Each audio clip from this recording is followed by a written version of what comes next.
More often than not, we can be quick to blame someone else for the problems we face. Why can't they notice me more? Be less narrow-minded? Or listen to the words coming out of my mouth? But are you putting in the same amount of effort on the table? Can you be just as attentive as your partner? The thing about relationships is you don't just learn how to love someone. It's also an experience that teaches you how to be a better person. But if you're not in the right mindset, sometimes it's worth postponing and working on yourself first. Here are 5 signs you cannot handle a relationship. 1. You put yourself first before anyone else. It's healthy when you prioritize your health and well-being, but there's a difference between finding balance and just being downright selfish. Clinical professor Srini Pillai believes that selfish lovers often suffer from feeling inadequate. When they show love to someone, even if it's just a little, they start to worry that it'll all be gone in no time. Selfish lovers are deeply troubled because they aren't self-connected.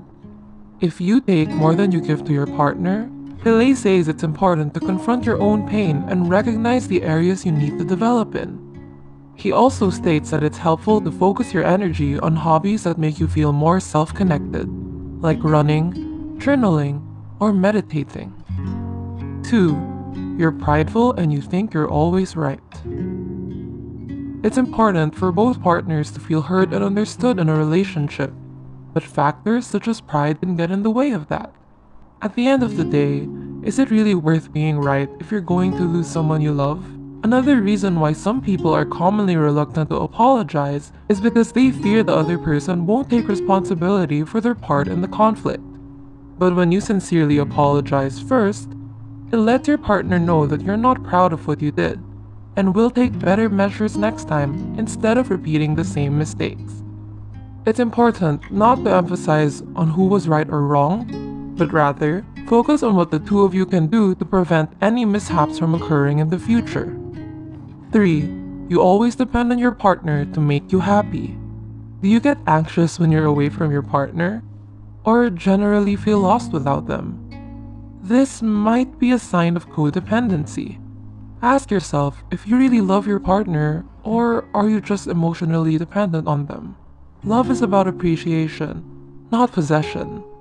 Psychologists state that codependency stems from the lack of self-sufficiency.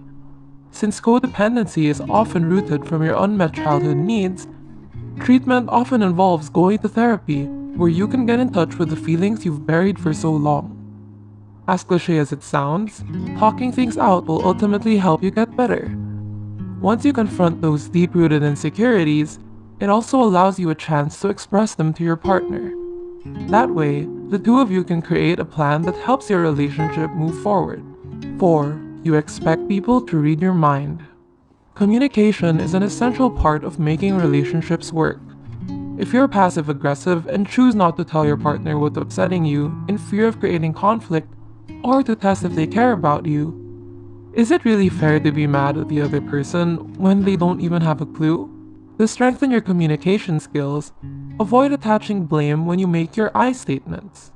For instance, instead of saying, "I'm upset because you never help me with the chores," you can say, "I'm upset and would appreciate it if you can help me with the chores." That way, you can still let them know what you want without pointing fingers, which can often cause your partner to become defensive. 5. You have commitment issues. Commitment phobia, otherwise known as relationship anxiety, is when you have a fear of relationships. If you think you have this, note that it doesn't mean you never want to establish a long-term connection with someone. You do.